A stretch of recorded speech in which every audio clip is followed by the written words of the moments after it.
Je m'appelle Terence, je suis ingénieur en cellules souches et en neurosciences. Je suis aussi vulgarisateur et on est sur T'as capté, l'émission scientifique de Click. Aujourd'hui, on va se demander qu'est-ce que ça ferait de vivre jusqu'à plus de 122 ans.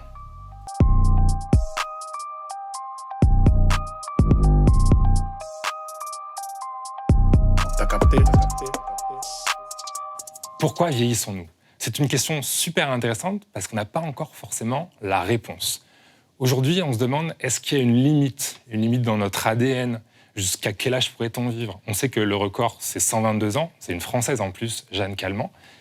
Mais quand on regarde dans la recherche scientifique, on voit qu'il y aurait peut-être une limite déjà dans notre ADN. Et en fait, cette limite-là, elle est commune avec tous les animaux, voire même toutes les espèces qui vivent sur Terre, puisque cette limite, elle n'est pas précise à l'année près, mais on pense qu'elle va pouvoir s'exprimer à travers 9 marqueurs, ce qu'on appelle les 9 marqueurs du vieillissement.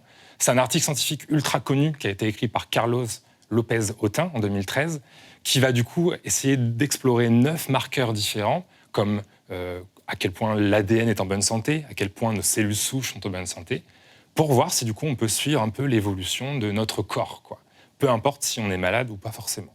Et du coup, on se rend compte qu'au bout d'un moment, tout se dérègle tellement, on devient un peu rouillé, tout se met à mal fonctionner.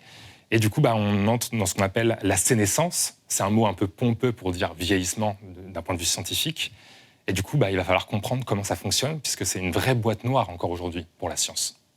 Alors les cellules, il y en a 30 000 milliards, d'après les plus récentes estimations. Et il y a notamment 86 milliards de neurones. Je trouve que c'est incroyable, ce nombre stratosphérique. Il y a beaucoup plus de neurones dans notre tête que d'étoiles quand on regarde dans le ciel. Et toutes ces cellules-là, elles fonctionnent entre elles. C'est ce qu'on appelle un peu l'unité de base du vivant. Tout le monde est constitué de cellules, même les animaux, même les plantes, même les champignons, les bactéries, etc. Et donc ces cellules-là qui constituent le vivant, elles apportent une complexité qui est ultra complexe. C'est un peu comme essayer de déchiffrer les hiéroglyphes. Il faudrait une sorte de pierre de Rosette pour essayer de comprendre comment tout ça fonctionne.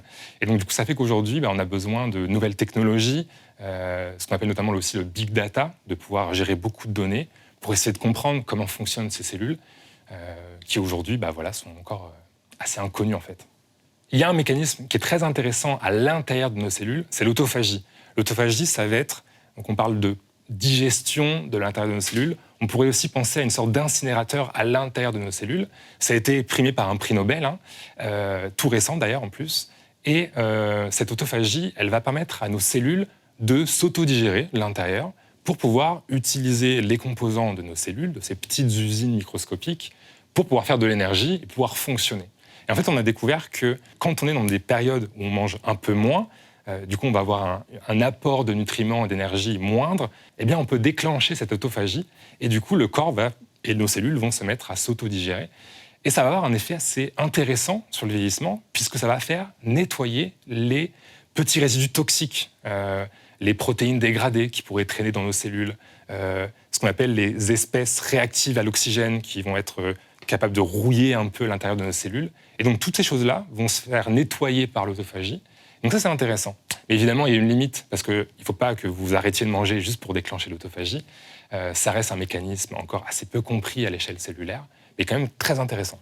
Alors l'autophagie, on pourrait dire qu'elle diminue avec le vieillissement. Ce qui est plus vrai de dire, c'est qu'elle va être totalement déréglée, en fait. Comme beaucoup d'autres processus, comme l'ADN, comme l'expression de l'ADN.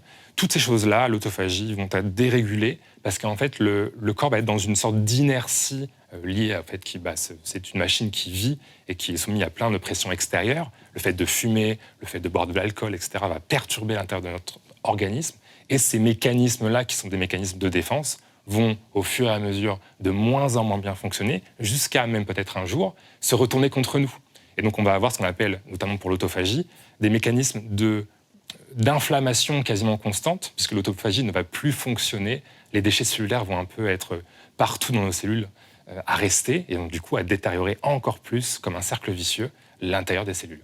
Alors les cellules souches, elles sont incroyables. C'est des cellules qui sont, on pourrait les voir un peu comme des cellules élèves. C'est des cellules qui n'ont pas appris leur métier encore. Ce sont ni des cellules de peau, ni des cellules qui vont devenir des neurones, ni des globules rouges ou des globules blancs. C'est des cellules qui peuvent tout faire encore. Donc elles sont assez malléables et elles peuvent apprendre tout un tas de métiers cellulaires différents.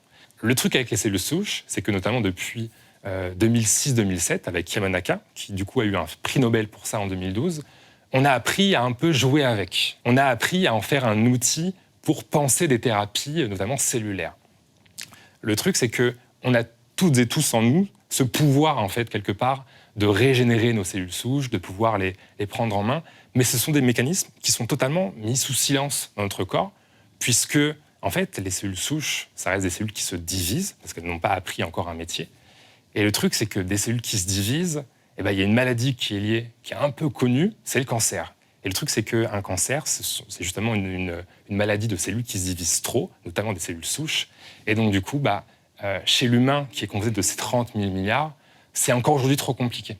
On sait que si on joue avec les cellules souches, il y a des chances que ça parte en cacahuète totalement. Alors que sur ces hydres d'eau douce et sur d'autres organismes, je pense par exemple à l'axolote, qui est un petit amphibien trop choupi qu'on peut trouver dans nos rivières, pour ces êtres-là, c'est plus facile parce que leur technologie, leur biotechnologie est différente. T'as capté. Là, on va parler d'un mot qui peut-être va faire un peu peur, c'est le transhumanisme, mais surtout n'ayez pas peur, puisqu'on va avoir une approche assez neutre, presque novice, où on va reprendre les bases. Déjà, le mot transhumanisme, si on le décompose, trans et humanisme, c'est le même trans que dans transcendance, le fait de pouvoir aller plus loin que ce qu'on sait faire habituellement. Ce mot transhumanisme veut juste dire, par exemple, qu'on pourrait penser un humain qui aille plus loin que ses conditions biologiques. Le truc, c'est que, niveau 1 du transhumanisme, en fait, porter des lunettes nous rend transhumains. Porter des vêtements pour ne plus subir le froid dehors nous rend aussi transhumains. Donc on se rend bien compte que ce niveau 1 de transhumanisme, il n'est même pas à débattre, c'est quelque chose de consensuel dans la société. Ce qui va être un petit peu plus intéressant, c'est d'aller voir au niveau de la médecine après. En effet, la médecine, des fois, elle va réparer les humains pour les refaire revenir à une sorte de niveau de santé global, mais des fois, la médecine va aussi faire sortir du niveau de santé global des personnes pour les rendre plus fortes. C'est le cas notamment du vaccin, par exemple. Le vaccin qui ne cible pas des personnes malades, mais des personnes qui sont déjà en bonne santé. Est-ce qu'on peut dire que les vaccins sont déjà une technologie transhumaniste ? Ça, on peut en discuter. Après, il y a un peu le niveau 3 du transhumanisme, qui est peut-être celui le plus intéressant, c'est celui de se dire, expérience de pensée, moi j'adore les expériences de pensée, c'est de se demander si aujourd'hui tous les instituts de recherche travaillent sur le cancer, sur Alzheimer, etc., il existe peut-être un jour où toutes ces maladies-là n'existeront plus, puisqu'on aura trouvé du coup un traitement pour toutes ces maladies-là. Évidemment, nous avons réussi à échapper à l'emprise de l'évolution, n'est-ce pas ? Nous sommes capables de guérir toutes les maladies, de garder en vie même les plus fragiles d'entre nous. Et un beau jour, il est possible que nous puissions ressusciter les morts et demander à Lazare de sortir du sépulcre. Et donc du coup, on se pose la question, si on meurt plus de maladies, de quoi meurt-on ? Et donc là, on rentre dans vraiment ce qui est le plus intéressant pour ces questions transhumanistes, c'est à quoi va ressembler le futur ? À quoi va ressembler l'humain de demain, en quelque sorte ? Et donc anticiper ces questions-là dès aujourd'hui, même si on n'a pas encore la technologie, c'est quand même un effort de pensée très intéressant pour être sûr d'aller dans la bonne direction. Est-ce que le transhumanisme est désirable ou non ? Il y a un peu de réponses. Quelque part, on pourrait se dire qu'il est désirable parce qu'on n'aura plus la souffrance de ces maladies-là. La souffrance d'être soumis au cancer, aux aléas de la nature, ne plus subir aussi la maladie d'Alzheimer. Je pense que chacune aimerait ne plus avoir cette pensée-là, cette épée de Damoclès qui est au-dessus de nous. Le truc, c'est que le transhumanisme aujourd'hui, il est aussi lié au capitalisme quelque part et à ces rêves des grandes personnes dans la Silicon Valley. Je pense à Ray Kurzweil, par exemple, qui est passé chez Google, qui a annoncé beaucoup de choses. You know, people think about that and they say, gee, they get depressed. It's living 500 years. Life's going to be boring. And they think about what they do every day. I'm going to do that for 500 years. That's not what we're talking about. We'll be funnier, we'll be sexier, we'll be able to have different virtual bodies and virtual reality environments that are not toy-like, that are really realistic. We're going to greatly expand who we are, and that's within 50 years. Et au-delà des personnes qui vont annoncer des choses qui aujourd'hui technologiquement n'ont pas encore de fondement, il ne faut pas juste les combattre et prendre ça à la légère. Le truc, c'est que Google aujourd'hui met aussi beaucoup d'argent, et d'autres startups dans la Silicon Valley, sur ces questions-là de transhumanisme, d'allongement de la durée de vie en bonne santé. Et donc, il faut vraiment plutôt ne pas rejeter le transhumanisme, mais essayer de comprendre qui fait quoi à l'intérieur pour être sûr que demain, ça ne soit pas juste les personnes qui ont plus d'argent qui bénéficient des meilleures technologies. T'as capté. Est-ce qu'il est possible de cloner l'être humain? Alors peut-être qu'on va aller aussi là, étape par étape. La première étape, c'est est-ce qu'on est capable de cloner une seule cellule? Alors ça, on commence à le faire. On a parlé des cellules souches, on arrive à le faire avec des cellules souches. C'est quelque chose d'ailleurs qui est très présent en recherche aujourd'hui. On utilise des cellules qui se démultiplient et qui se divisent toutes seules pour faire nos recherches scientifiques. Donc ça, on a la technologie pour. Après, est-ce qu'on peut reproduire peut-être un organe? Ça, on commence à le faire. On parle parfois d'organes sur puce ou d'organoïdes. C'est des mots qui font un peu aliens, mais qui sont des vraies technologies en laboratoire. On va commencer à recréer des squelettes d'organes avec des fonctions assez basiques pour peut-être un jour pouvoir les réimplanter dans l'organisme. Après, est-ce qu'on peut peut-être recréer la conscience? Là, c'est une étape vraiment au-dessus. Aujourd'hui, c'est très compliqué d'en parler. Mais il y a des personnes comme Stanislas Dehaene, qui a écrit le livre « Le Code de la conscience ». Et le dernier chapitre de son livre en parle très bien. Même si on n'a pas la technologie aujourd'hui pour pouvoir recréer la conscience, ça va à l'encontre d'aucun principe physique. Donc en fait, on pourrait se dire que peut-être demain, on aura tout simplement la technologie, tout comme Internet est apparu à une vitesse folle, tout comme on a réussi à utiliser le pétrole, tout comme on a réussi à faire voler des choses plus lourdes que l'air avec les avions. Ce sont des choses qu'on ne pouvait pas prédire. Donc aujourd'hui, c'est compliqué de dire qu'on n'arrivera peut-être pas un jour à reproduire la conscience. Mais on n'en a pas encore la technologie. Et après, la question un peu ultime, la question finale, est-ce qu'on peut reproduire un humain entier? Alors peut-être que cette question-là, elle est plus de l'ordre philosophique, voire même peut-être législative. Est-ce qu'on a le droit de reproduire un être humain? C'est peut-être ça la vraie question. Aujourd'hui, en fait, on peut peut-être pas reproduire un être humain entièrement, pensant, avec une conscience, etc.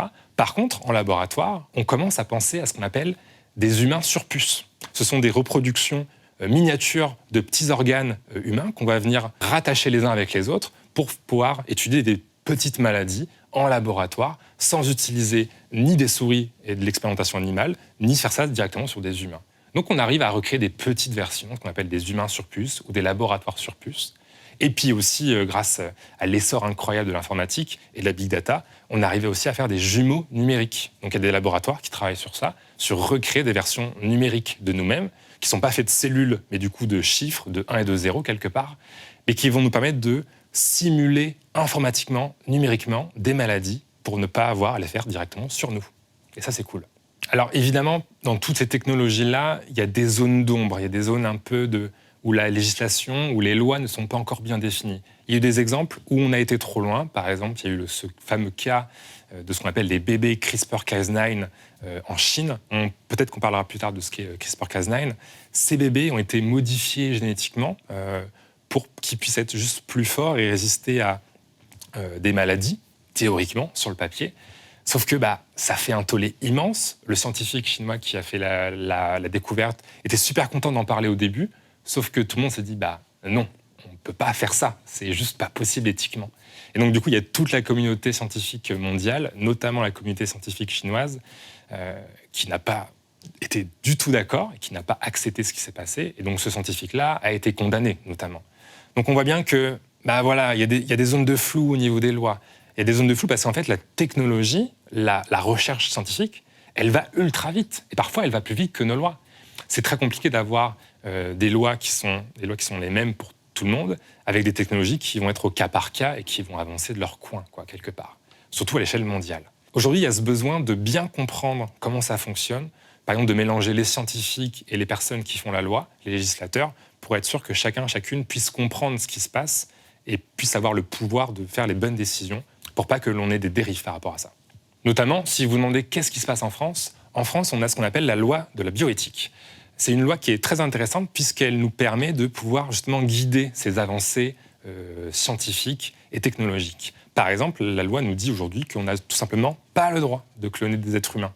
Et quelque part, encore heureux que ça soit comme ça.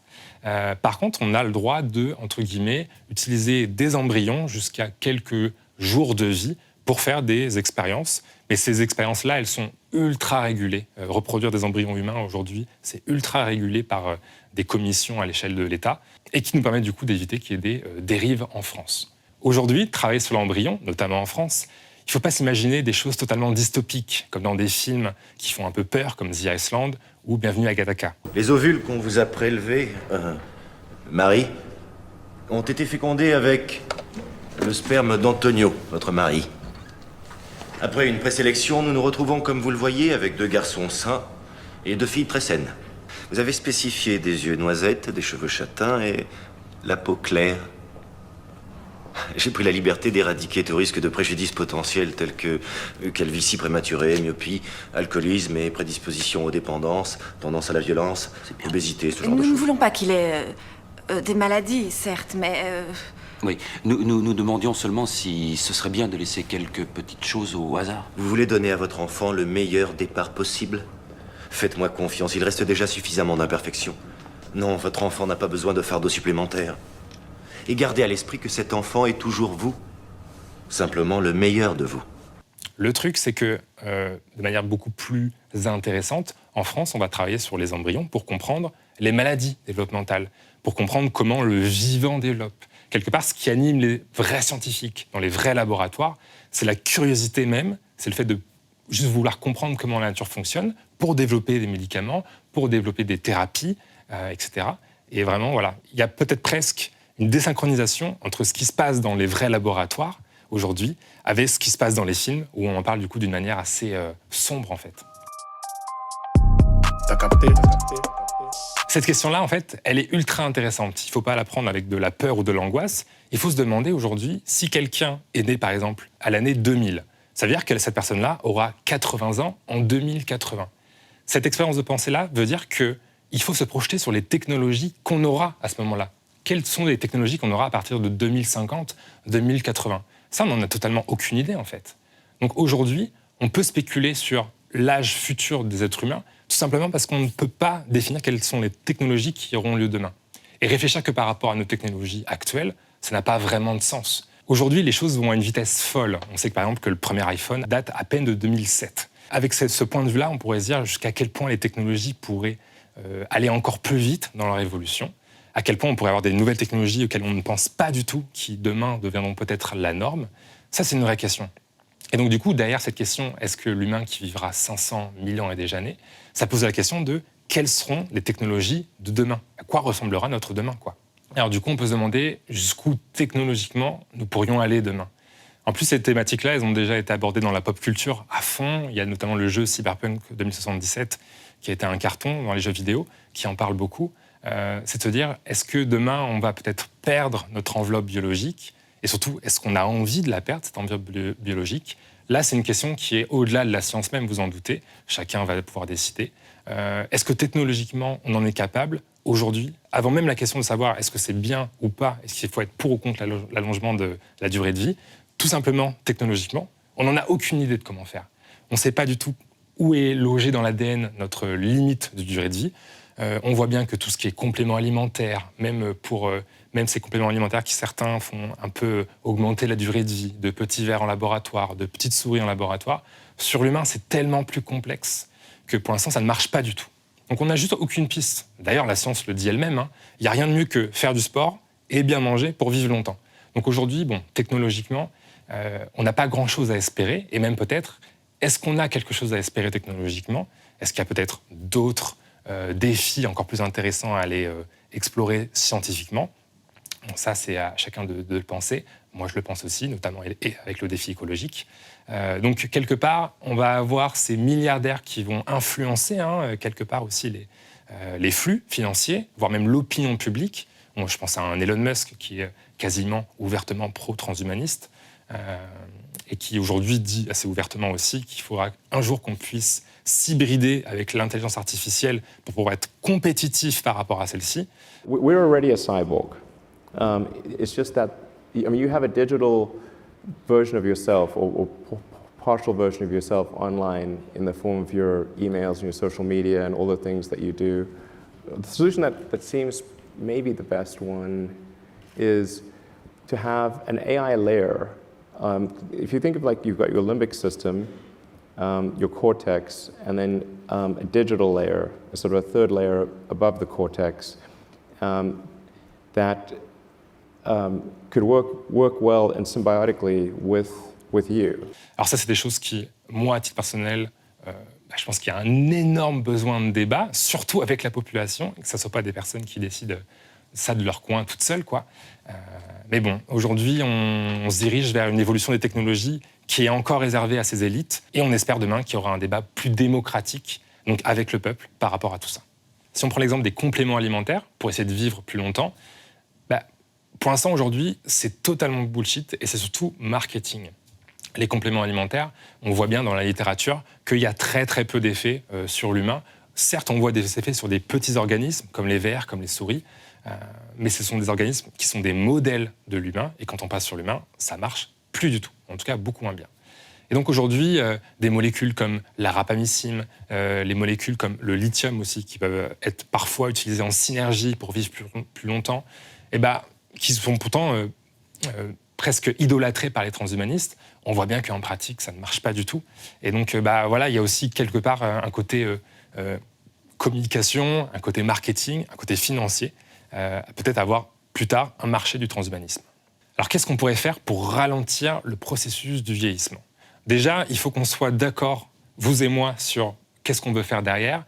On parle bien d'allonger l'expérience de vie en bonne santé. Parce que certes, si c'est vivre pour plus longtemps, mais sur un lit d'hôpital, personne ne le veut et ça n'a absolument aucun intérêt. Donc qu'est-ce qu'on pourrait faire pour vivre plus longtemps, profiter de tous les projets qu'on pourrait mener sur Terre plus longtemps, vivre dans plusieurs pays différents, vivre plusieurs métiers, vivre plusieurs projets.